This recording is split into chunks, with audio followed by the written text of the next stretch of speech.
हमारे साथ जुड़े हुए हैं यहाँ पे चाणक्य तिवारी। कुछ दिनों पहले मैंने एक वीडियो बनाया था कि रामचरितमानस में लिखा हुआ है। जैसे एक रामचरितमानस के एक्सपर्ट को मैंने बुलाया, तो उनसे हमने पूछा कि भाई रामचरितमानस में पृथ्वी के आकार के संबंध में क्या लिखा हुआ है। तो उन्होंने काफी दोहे बताए, जिससे प्रूव हो रहा था कि भाई फर्मामेंट का भी एग्जिस्टेंस कहीं ना कहीं संकेत मिल रहा था उधर। और ये भी प्रूफ हो रहा था कि सन ही मूव करता है, और कोई हम्म। भी दोहा ऐसा नहीं था जिसमें वो कभी पृथ्वी मूव कर रही है। इस प्रकार का दोहा नहीं था। तो वो सब चीज हमने डिस्कस करी बाद में। उससे पहले मैंने बोल दिया था कि भाई रामचरितमानस में लिखा हुआ है इसलिए पृथ्वी फ्लैट नहीं है, बल्कि पृथ्वी फ्लैट है। इसके बहुत सारे अलग अलग बहुत सारे रीजन हैं, थाउजेंड ऑफ प्रूफ्स हैं। साथ के साथ रामचरितमानस में भी लिखा हुआ है। तो ये मैंने क्लियर कर दिया था। जब भी मैं मतलब इस प्रकार की वीडियोस बनाता हूँ जिसमें जैसे मैं अलग अलग ग्रंथों से बताता हूँ, तो मैं बोलता हूँ कि भाई इसमें भी लिखा हुआ है। इसमें लिखा हुआ है इसलिए अर्थ फ्लैट नहीं है, इसमें भी लिखा हुआ है। मेरा एक मकसद रहता है कि भाई जो भी चपटी पृथ्वी हमारी फ्लैट अर्थ है उसको हर एंगल से कवर किया जाए। मतलब ऑल पॉसिबल एंगल से मैं चाहता हूँ उसको कवर कर लिया जाए। जैसे मैं लोगों को यही बता दूं कि इस संबंध में क्या क्या एक्सपेरिमेंट हो चुके हैं, लेजर एक्सपेरिमेंट अपना या जो भी अपने एक्सपेरिमेंट्स हैं फ्लैट अर्थ को प्रूव करने के लिए, वो भी मैं बता देना चाहता हूँ। हमारे ग्रंथों के अंदर अगर इसके संबंध में कोई चर्चा है तो वो भी मैं बता देना चाहता हूँ। जो भी लॉजिकल इनके ग्लोब वालों के जो आर्गुमेंट्स रहते हैं उनको काट के उसे प्रेजेंट करना, वो भी मैं बता देना चाहता हूँ। और जो अलग अलग यूट्यूबर्स ने जो ग्लोब के संबंध में वीडियोस बना रखी हैं उनके समर्थन में कि भाई पृथ्वी ग्लोब है, तो उसको मतलब उनके पॉइंट्स को काउंटर करके उस प्रकार की वीडियो, मतलब मैं चाहता हूँ कि फ्लैट अर्थ को कोई भी व्यक्ति किसी भी एंगल से देखे। जैसे मतलब सीरियसली ये जो टैलेंट है ना कि रैंडम जो सवाल पूछना है पूछ लो और उसका जवाब भी देते हो। जब उसने पूछा कि धरती कितनी पुरानी है, तो हम्म, आपने फिर बोला कि इससे फ़र्क क्या पड़ता है। तुम बताओ हम्म, कि धरती पुरानी है या नहीं है, 10,000 साल पुरानी है या 10 लाख साल पुरानी है, इन दोनों चीज़ों से फ़र्क क्या पड़ता है। तो हम्म, मुझे उस समय में लग रहा था कि भाई बहुत ज़्यादा फ़र्क पड़ता है। उससे मेरा हम्म, पूरा वर्ल्ड व्यू चेंज हो जाएगा ना। क्योंकि हमें एक वर्ल्ड व्यू दिया गया है कि millions and billions of years, एक टाइम पे मैं बहुत दिल से मानता था ये सब चीज़ें, सच में मुझे लगता था कि डायनासोर्स 65 मिलियन ईयर्स पहले थे। अब जब नहीं है तो मैं उसको इतनी हम्म, आसानी से छोड़ भी तो नहीं सकता हूँ, क्योंकि एक टाइम पे I was so invested in it. So मुझे पता तो करना बनता है कि भाई अगर वो सच नहीं है तो क्या सच है। सो मुझे लगता है कि उस पॉइंट पे अगर उस लड़के को थोड़ा डेफिनेटिव सा कुछ आंसर मिलता कि अरे भाई, earth is new, earth is young, earth तो इतने हज़ार साल पुरानी है, ऐसे ही ऐसी हिस्ट्री हुई है हमारी। सो वो थोड़ा थोड़ा डेफिनेटिव आंसर होता है कि हाँ भाई, श्योरिटी की तो हम बात कर रहे हैं ना कि वो वाला सही नहीं है, अगर ग्लोब मॉडल बिग बैंग वगैरह सही नहीं है तो सही क्या है। तो एटलीस्ट थोड़ा सा आइडिया अबाउट द ट्रुथ, क्योंकि मैं खुद उन सारे कंक्लूजन्स पे पहुंच गया हूँ। और मुझे एक्चुअली लगता है कि जो बिब्लिकल हिस्ट्री है, बहुत सारे फ्लैट अर्थर्स सेटनिज़म लूसीफेरियनिज़म ये सारी बातें करते हैं, बट एक्चुअली बाइबल में मुझे कोई बहुत ज़्यादा इन्वेस्टेड नहीं दिखा है। सो मैं तो फ्लैट अर्थ के बाद 1-2 साल तक मैं मुझे आज जैसे ही आपसे बात कर रहा हूँ वैसी फीलिंग मुझे बाइबल बिलीविंग फ्लैट अर्थर्स के लिए आती थी कि भाई बाइबल बाइबल साइड में रखो ना, हम फ्लैट अर्थ के बारे में बात कर रहे हैं तो बाइबल क्यों ला रहे हो बीच में। लेकिन अल्टीमेटली जब कॉन्स्पिरसीज़ वगैरह लूसीफेरियनिज़म सेटनिज़म, जो उनका सीक्रेट सोसाइटी है उसमें वो लोग सेटनिस्ट्स हैं, ये सब चीज़ें जब अंदर में घुसा तब मुझे लगा कि भाई actually Bible makes a lot of sense. So उसमें जो हमारी हिस्ट्री है वो बहुत ही क्लियरली गिवन है कि 6,000 साल पहले एडम एंड ईव ऐसा ऐसा हुआ था। और आज के डेट में मैं वो सारी चीज़ें मानता हूँ। बहुत सारे लोगों को बहुत ही अजीब लग सकता है, मुझे खुद यकीन नहीं होता है कि मैं ऐसी ऐसी चीज़ें मानता हूँ। बट जस्ट लाइक मैं फ्लैट अर्थ तक पहुँचा था अपनी रिसर्च से, वैसे ही आगे रिसर्च करके मैं बाइबल तक पहुँचा और बिब्लिकल हिस्ट्री तक पहुँचा। सो मुझे लगता है कि उस पॉइंट पे इंस्टेड ऑफ आस्किंग सामने वाले को ये फ़र्क क्या पड़ता है, वो तो बेचारा कुछ बोल नहीं पाया उस समय पे, लेकिन आपके तरफ से मैं एक्सपेक्ट कर रहा था थोड़ा डेफिनेटिव कोई आंसर मिलेगा। So do you have a definitive answer, आपके पास क्या इस सवाल का है कि अर्थ कितनी पुरानी है, नहीं है, कितने हज़ार साल, कितने लाखों साल, वेदास में हमारा क्या लिखा हुआ है, इसके अकॉर्डिंग आप किसी कंक्लूजन पे पहुँचे हो, ऐसा कोई डेफिनेटिव आंसर है क्या। तो इसका रीजन ये था कि इसका कोई डेफिनेटिव आंसर एग्जिस्ट नहीं करता है। इसीलिए मैंने उसको ऐसा आंसर दिया था। उसका कारण ये है कि भाई जैसे आपने बोला बाइबल में जो भी लिखा हुआ है इतने हजार साल पुरानी, या हमारे वेदों में कोई भी गिनती लिखी हुई है, या किसी भी धर्म ग्रंथ में कोई भी गिनती लिखी हुई है, उसको वेरीफाई करने का कोई भी मतलब कोई प्रूफ नहीं है।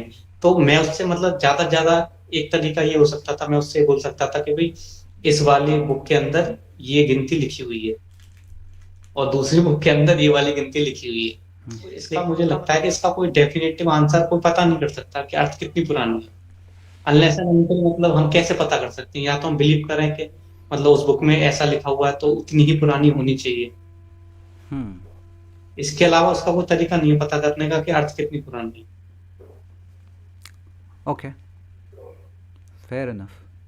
इसी चीज़ को एकदम ही बचकाने ग्लोबर के हिसाब से पुट करें तो हमें लंदन से न्यूयॉर्क क्यों नहीं दिख जाता है, पेरिस से न्यूयॉर्क क्यों नहीं दिख जाता है, इस टाइप के हम्म सवाल। तो किस तरीके से हमें अप्रोच करना चाहिए ऐसे आर्ग्यूमेंट्स को? हम्म। हाँ तो मतलब उसमें एटमॉस्फेयर आ जाता है ना, तो इसलिए ओपेक बन जाता है एक लिमिट के बाद। एटमॉस्फेयर एक लिमिट के बाद ओपेक बन जाता है, इसलिए हमें इनफाइनाइट दूरी तक नहीं दिखता। और अगर एटमॉस्फेयर नहीं रहता तो फिर दिख जाता। ये ये तो एक हाइपोथेटिकल सिचुएशन हो गई, तो इसका आंसर मतलब ये ऐसा हम ऑब्जर्व ही नहीं करते नेचर में, ठीक तो इस है, पे हाइपोथेटिकल सिचुएशन पे बात करने का कोई मतलब नहीं। बिल्डिंग्स के नीचे के 20-25 फुट गायब हैं, तो वो हम्म। कैसे गायब हो रहा है? वो तो अर्थ का कर्वेचर के वजह से ही होगा। वो ऐसा होता है ना, जैसे हमारी आईज जो करती हैं वो ऐसा कर देती है, मतलब कंप्रेस कर देती है दूर के ऑब्जेक्ट को। जैसे जो ऊपर रहता है बादल, क्लाउड, तो क्लाउड क्या होगा, दूर दूर के क्लाउड को देखेंगे तो जमीन में मिल रहा होगा। तो इस कारण से जो दूर के ऑब्जेक्ट्स होते हैं उनको हमारी आईज कंप्रेस कर देती है, हॉराइजन के साथ कंप्रेस कर देती है।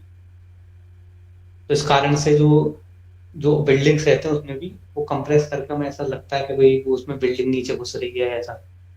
जैसे अगर हम स्ट्रीट लाइट्स को देखें तो वो हम्म। क्या कैसी हमें नजर आएगी, जो हालांकि सभी स्ट्रीट लाइट्स की हाइट सेम है, लेकिन हमें ऐसा लगता है कि भाई जो दूर वाली स्ट्रीट लाइट है वो जमीन में घुसती जा रही है।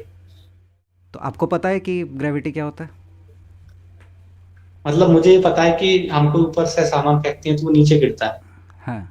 ये हम फिनोमेना देखते हैं सभी लोग, हाँ। चाहे उसको ग्रेविटी पता हो चाहे ना पता हो। हाँ। और मतलब जब न्यूटन ने ग्रेविटी से नाम दिया था, उससे पहले भी वो नीचे ही गिरता था। हाँ। उसके बाद न्यूटन ने उसे ग्रेविटी नाम दे दिया, उसके बाद भी वो नीचे ही गिर रहा है ऐसे। तो उस फिनोमेना में कोई चेंज नहीं आया। न्यूटन के 100 साल 150 साल बाद आइंस्टाइन ने आके ग्रेविटी को रीडिफाइन कर दिया, और उसके हिसाब से ग्रेविटी आज के डेट में रिलेटिविटी थियरी के हिसाब से डिफाइन किया जाता है। It is the bending of space time continuum. Space ठीक है। टाइम बेसिकली हमारा 4 डायमेंशनल जो मैथमेटिक्स होता है वो काम करता है 4 डायमेंशन में। और हम्म, न्यूटोनियन जो भी कैलकुलेशंस, लॉज और ग्रेविटेशनल लॉ, F=g m1m2/r², ये सब कुछ हमें गलत साबित करने की ज़रूरत नहीं है। ये उन्हीं के साइंटिस्ट ने बोल दिया था कि ये न्यूटन का सब कुछ बकवास था, ग्रेविटी वो ठीक नहीं है। है, ग्रेविटी ये है। सो आपको तो पता ही नहीं है ग्रेविटी क्या है, और आप उस चीज़ को डिनाई कर रहे हो। बस मुझे नहीं यही तो बताना है। जैसा आपने बताया कि भाई हाँ। न्यूटन वाला से कोई नहीं मानता, एल्बर्ट आइंस्टाइन ने अपना थ्योरी ऑफ रिलेटिविटी का स्पेस टाइम बेंडिंग बता दिया। तो जैसे बेंड होता है तो स्पेस टाइम बेंड हो रहा है, नीचे क्यों हो रहा है, साइड में क्यों नहीं हो रहा, ऊपर क्यों नहीं हो रहा? अर्थ नीचे की तरफ है, अर्थ का मास ज़्यादा है ना, हमारा जो यूनिवर्स। स्पेस में ऊपर नीचे तो कुछ होता ही नहीं है। हाँ, तो नीचे का मतलब towards the centre of the globe. हाँ तो इसमें स्पेस टाइम मतलब कैसे कर्व हो रहा है, क्या कैसे एग्जैक्टली कैसे कर्व हो रहा है, वो कहाँ पे कर्व हो रहा है मतलब? अगेन स्पेस टाइम का मतलब फिर मुझे आपको समझाना पड़ेगा कि स्पेस टाइम है समझा, क्या। समझा। सो अगेन मास एक चीज़ होती है, हर एक चीज़ में कुछ ना कुछ मास है। स्पेस टाइम हमारे चारों ओर जो भी आप स्पेस देख रहे हो उसको हम 3 डायमेंशंस में, XYZ एक्सिस में समझते हैं, राइट? स्पेस हम्म में किसी भी चीज़ का लोकेशन बताने के लिए हमें 3 कोऑर्डिनेट्स चाहिए, X, Y और Z। अगर हमें वो 3 कोऑर्डिनेट्स पता हैं तो स्पेस में हम उस पॉइंट को लोकेट कर सकते हैं। फिर उसमें एक चौथा कोऑर्डिनेट जोड़ते हैं हम, टाइम, तो वो बन जाता है फिर स्पेस टाइम कंटिन्यूम। वो उसके चौथा कोऑर्डिनेट कैसे जोड़ा जाता है वही मैं पूछना चाह रहा हूँ, क्योंकि वो जोड़ा ही नहीं जा सकता, मतलब वो कैसे कहाँ जुड़ रहा है। जैसे 3 डायमेंशन में जैसे हमें दिख रहा है, हाँ भाई हाँ एक्स में चलेंगे, वाई में हम्म चलेंगे, जेड में चलेंगे, साफ साफ दिखता है हमको। हम्म। अब वो टाइम कैसे जुड़ रहा है उसमें, वो कैसे कोऑर्डिनेट हो रहा है एग्जैक्टली।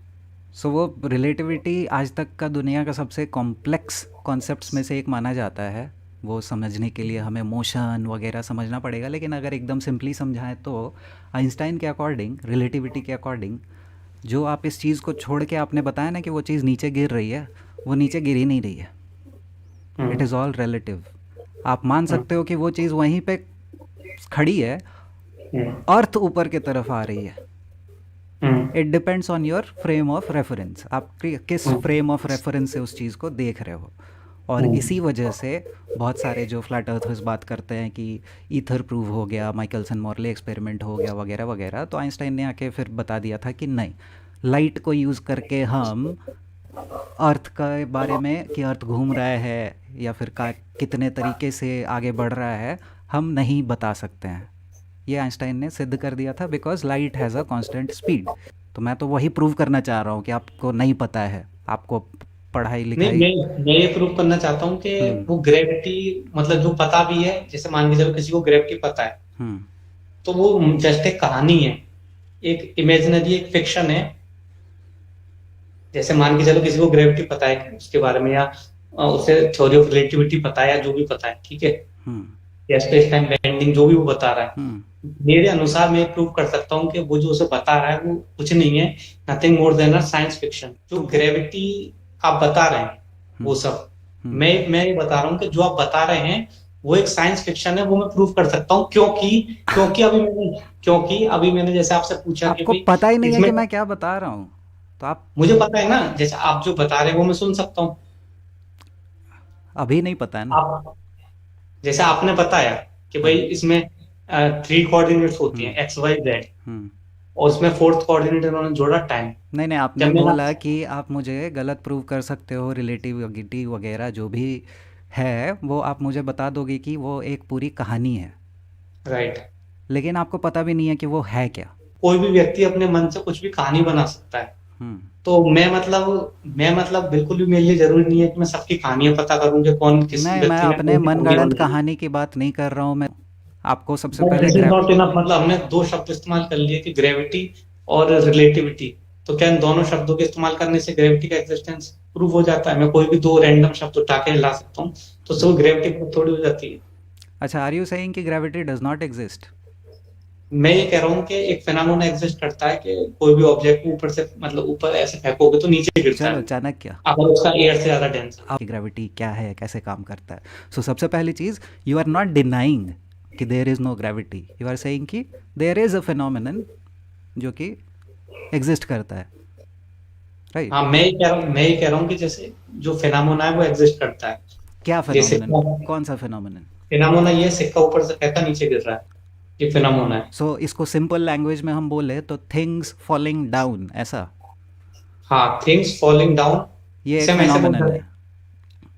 फिनोमेना ये है कि कोई भी ऑब्जेक्ट है, ये हाँ ऑब्जेक्ट है हाँ। जो कि एयर से ज्यादा डेंस है, ओके। ठीक है, तो वो उसमें सिंक कर जाता है, ये फिनोमेना सो हम ये तो ऑब्जर्व करते हैं। ठीक है, ये कंडीशन लगा दिया आपने कि एयर से ज़्यादा डेंस है। अगर नहीं है तो फिर वो नहीं गिरता है नीचे, फिर तो ऊपर जाता है, तो हीलियम ऊपर चला बलून। जाता है, राइट हाँ। Right right. तो तो ये हम रिलेटिव ऑब्जर्व करते डेंसिटी हैं। का कॉन्सेप्ट आया यहाँ पे। रिलेटिव डेंसिटी कि कोई भी चीज़ अपने आसपास के मीडियम से कम डेंस है या ज़्यादा डेंस है, उसके अकॉर्डिंग डिसाइड होगा कि वो ऊपर ऊपर या जाती नीचे है, चला नीचे जाता जाती है, है। ओके। Right right right. हाँ। ये हम ऑब्जर्व करते हैं, ये हम करेक्ट। ऑब्जर्व करते हैं। हाँ। अब किसी ने आके उसे ग्रेविटी का नाम दे दिया, मैं उसे मैं उसे बोल दूं ट्रिनिटी। दोस्तों, क्या आपको भी लगता है कि पृथ्वी गोल है? क्या आप भी अंतरिक्ष में तैरते हुए एस्ट्रोनॉट्स को देखकर रोमांचित महसूस करते हैं? क्या आपको भी ऐसा बताया गया है कि पृथ्वी सूर्य के चारों ओर चक्कर लगा रही है? और क्या आपने भी ऐसा सुना है कि हम चांद पर कदम रख चुके हैं? क्या हो अगर मैं बोलूं कि ये सब एक झूठ था, और शायद इस सदी का सबसे बड़ा झूठ? लेकिन आखिर ये झूठ हमसे क्यों बोला गया, और कौन है वो लोग जिन्होंने ऐसा किया? अगर पृथ्वी गोल नहीं है तो कैसी है?